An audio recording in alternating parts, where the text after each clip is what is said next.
उपेक्षित व दुर्लक्षित समाजासाठी कार्यरत असलेल्या सोलापूर येथील विवेक विचार मंचचे कार्यकर्ते सर्वश्री दशरथ नारायण वडतिले, ॲडव्होकेट प्रशांत कांबळे व सौ प्रीती नितेश उडानशिव यांच्या ITI मॅनेजमेंट कमिटीवर सदस्य म्हणून काम करण्याची संधी देण्यात आली आहे.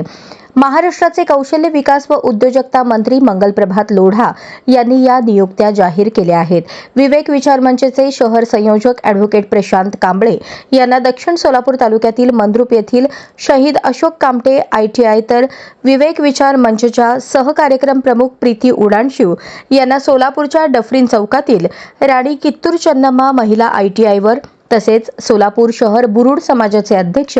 व श्रमिक पत्रकार संघाचे माजी अध्यक्ष दशरथ वडतिले यांना सोलापूरच्या विजापूर रोडवरील महात्मा बसवेश्वर शासकीय ITI वर सदस्य म्हणून नियुक्त करण्यात आले आहे. विवेक विचार मंचच्या जिल्हा संयोजिका व सोलापूर विद्यापीठाच्या माजी सिनेट सदस्य अश्विनी चव्हाण यांच्यासह अनेकांनी नूतन सदस्यांचे अभिनंदन करून त्यांना शुभेच्छा दिल्या आहेत.